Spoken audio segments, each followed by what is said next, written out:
Hey guys, happy Friday. Hope you all made it through your week all right. Got a nice lovely weekend here in spring. Looking pretty good. Working away on this car. Thought I'd give you guys another update. We got another episode on Project Zero. What's been going on kind of, well, around here. Because, well, it's not like there, as you guys have seen in previous videos. So working on that a little bit lately. I've been doing some shop updates. As you can see, got some shop cleanup going on. Been working on putting this wall paneling up, getting things tidied up a little bit more. Still got the other two walls in the shop to do, but for now, step by step, it all takes time. Hope you guys had a great week. Thank you all for all your support, all subscribers, likes on the comments on the videos lately. Please feel free to keep that coming. I really appreciate it. Let me know what you guys have been working on in your projects too. Throw that up in the comments actually. What kind of weekend projects you guys have got going on? And follow me on Instagram too at Notorious Autosports.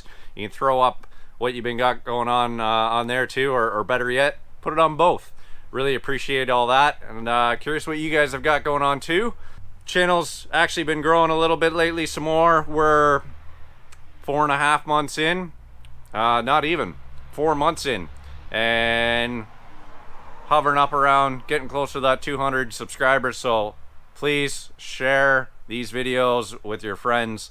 If you haven't subscribed yet, definitely do that, please. Just everything you can. It goes a long way for me and I greatly appreciate it. Also, don't forget to subscribe to this guy. He's got a lot of real cool stuff going on coming down the pipeline. I'm sure a lot of you also follow Infamous, but there's a ton of projects that are soon to come. Lots of vehicles that have arrived lately, so check him out. There'll be a lot of neat things happening in the spring. Hopefully you get to help him with some of those, and maybe get him out here help with some of this after we get some of the fab work done as well. And I gotta get going, keeping up, cleaning up on the shop, and you guys will see this video in a couple hours. Enjoy, have an awesome weekend.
All right, on to a little bit of a mini project here.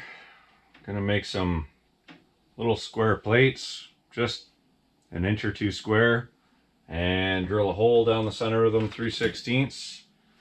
And they're actually going to be used in conjunction with these Clecos. So I am going to drill a hole into the frame rail from the top side through the spot welded holes that are already drilled out, and then have this small plate from the inside that's gonna kind of cover up a bit of that hole that's larger from having the spot weld drilled out, and then place this through the little piece here. It's actually going to go through the floor pan and into the frame rail, and then when released it's going to hold it all secured. So I can do that every 6 inches, 10 inches or so along the inside of the car, and that's going to keep that frame rail in position where I want it. Also, using the original spot weld holes that are already drilled out, I can make sure that the frame rail is where it needs to be. It does fit in pretty good, just placing it in there, that it does line up with all those existing holes. So that's just going to be a nice place to get it in a proper spot there, and then I'll do some measurements and fine tune it from there.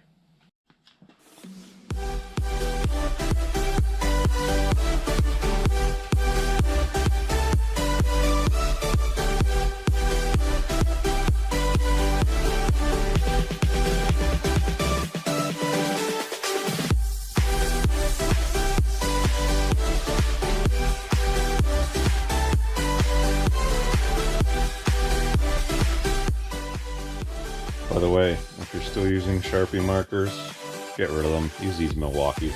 Way better.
Alright, if these get a little distorted, we'll flatten them out before we actually start using them, and they'll be perfectly fine. They don't have to be exactly the same as each other either. We're not going for precision here. You can see I've got a small piece there, semi-rigid. It'll do the trick just fine.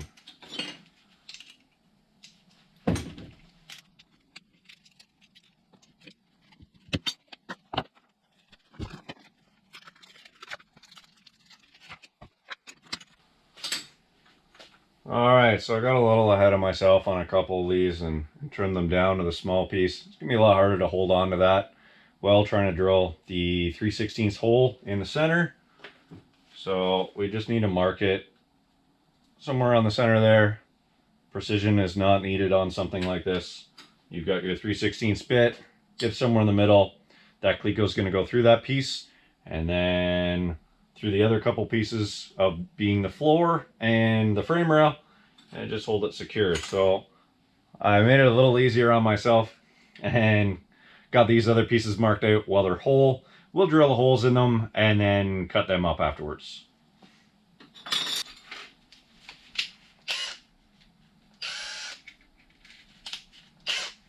When you're doing metal work like this as well, always a good idea to have a pair of gloves on.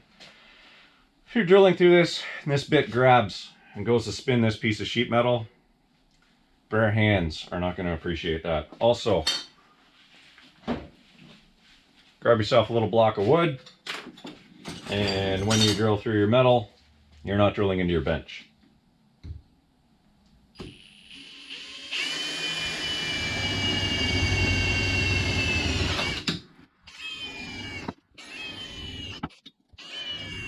Alright, so we have all of our pieces here drilled, cut, and also flattened.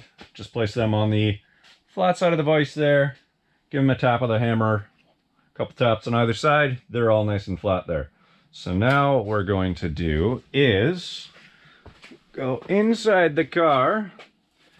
And as you can see, we have all the holes from when whoever had drilled out that frame rail originally, which I really wish they hadn't. This project would be a lot further along. But what we're going to do is we're going to drill through every couple spot welds there, and then we're going to put a Cleco and a piece of tin on the top side to retain that, because that Cleco really isn't going to grab onto much of that floor pan material. So we've got, as you can see, all the way down through there, and then all the way down through here. So we're gonna grab a hold of those and get some installed.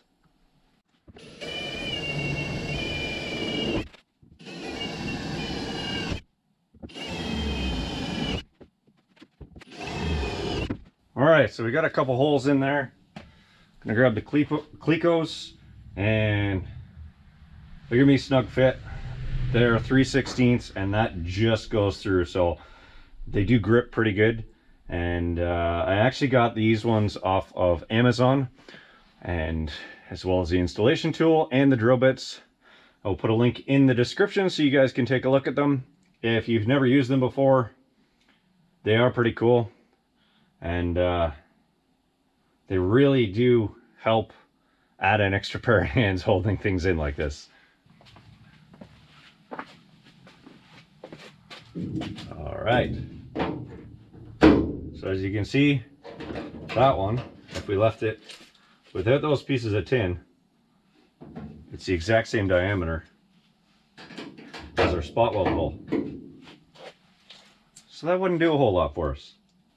If we grab our tin, put our Cleco through, as you can see there is some resistance there. It's a good tight fit. Now pop it through. It is now actually holding the frame rail.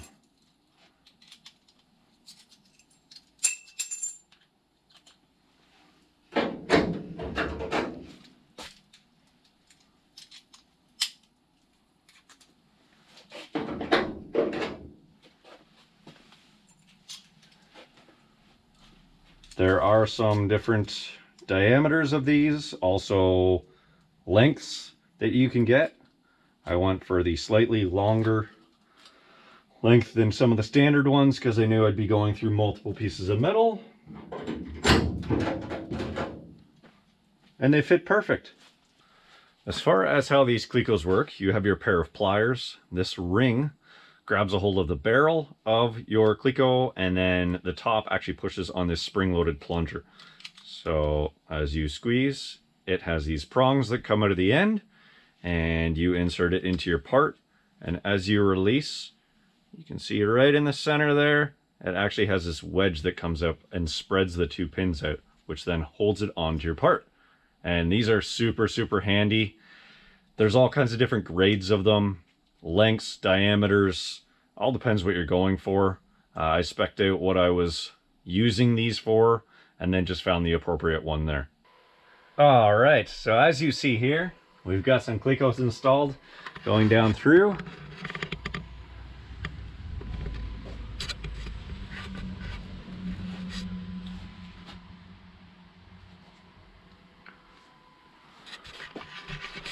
Holding things nice and secure now. I actually am extremely satisfied with how these went in, and I did some measuring different points along the frame rail in comparison to the factory installed frame rail, and I gotta say, it's spot on, and it's just a huge sigh of relief to not have to fiddle with things and try and fit and stretch and whatever else you got to fool around with to get it to line up. One big thing that I did as a center line here was this hole here with a punch. You look down here, there's a nut on this one. Obviously there's something that's got to go through there and mount to that, so that's a good thing to start with. So I did that, and then we've got our clamps holding frame rail to the different associated existing sheet metal, and I measured from the rocker to the frame rail, from the seat bolt hole to the frame rail. We've also got from the outer section of the rocker down to the frame rail, and also in this shock tower area, and everything was spot on to the other side. So that's a big feeling of happiness and relief. And now I've just got to get everything fitting up nice and tight here to the frame rail. That'll also help having those Clecos in there, holding it from the back side, so I can actually get in from the inside and tap this down, get it making contact so that our spot welds are nice and tight. But even before we go on spot weld, I'm going to want to prime and paint all of this, because it'll be covered up once I weld that rail in. So I want to have this all in nice shape, making good contact. I don't want to have to make many adjustments afterwards when I go to weld it, because then it's just going to break up that primer if you're impacting it with a hammer or using a tool to pry it or anything like that. So if I can get it nice and tight and close and reduce the opportunity for any kind of elements to get in between those two once they are welded, and that'll be a good thing. So I'm going to try and get some of that fitting a bit tighter and maybe install a couple more Clecos as we go with that too. I'm going to make up some more of those little metal tabs that I had shown you earlier, and then I can get to actually sealing some of this bare metal up.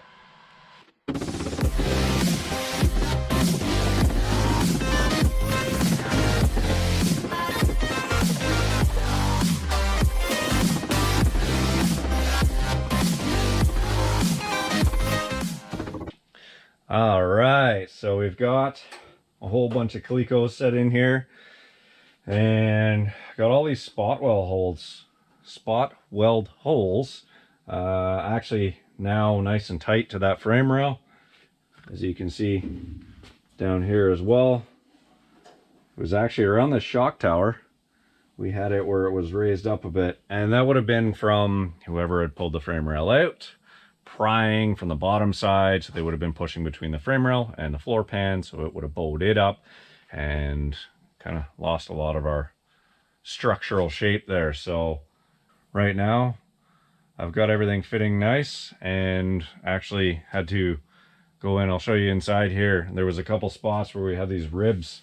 They had been completely pressed out from the bottom side from whoever had removed things, hit them with a hammer or whatever they had done, but it was completely smooth there. You could tell it was not original because it had a bit of a ripple, but it was flat. There was no recesses there. So I was able to actually get them back in with the body hammer as well. All right, so in here, all along here, was that recess I was mentioning that was completely raised up, also in here. So if you look at the bottom, we've got this one here and this one here. So I was able to at least have a reference point of where they needed to be kind of perimetered. So I was able to drop that down, get it sitting nice and tight with the frame rail. We got a little massaging to do in here from the other side once I get the rail back out, just to kind of smooth this bit and make it look a little more cosmetically nice, but I'm gonna have to grind all this down. I knew I'd have to anyways in a lot of these areas for the spot welds. Grind it all down, weld it, and then we will prime and paint again. And then we can touch up areas that have been worked on inside, such as this.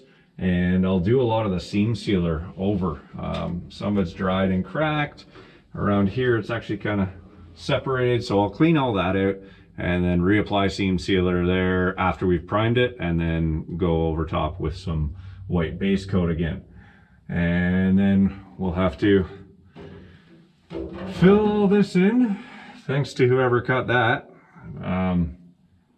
It's not terrible, it's just going to be hard to grind from the bottom side to make it look nice and clean, and then seal it all up again. I don't want any rust developing in any of the welded areas, so you always want to make sure you clean very well. Even if you can do just a wire brush over top of where you've welded, you're going to get rid of any of that contamination that develops as you weld, and then prime and paint just to seal it up. So we've got some spot welds here to fill back in, and then on the front, actually I'm not going to weld any of this in yet. Actually, before I weld the frame rail in, I may actually do this floor pan section. So as you saw on my other video of disassembling the parts car or the donor car, I actually cut this whole this whole floor pan section out all along the perimeter here, so I don't have any distorted metal, because I feel like this being pressed on, stepped on for however long it's been cut out of there has probably distorted it a lot. So to get that sitting proper and just weld that strip in is probably never going to really be quite right. So I'm going to take it to the edge here and cut it up to the seat rail support, and then up through the transmission tunnel somewhere and along back here. And I've got undistorted metal all along here as well that I can have that frame rail sit up nice and tight with. We've made some progress. There's a whole lot more, but at least it's a couple steps in the right direction.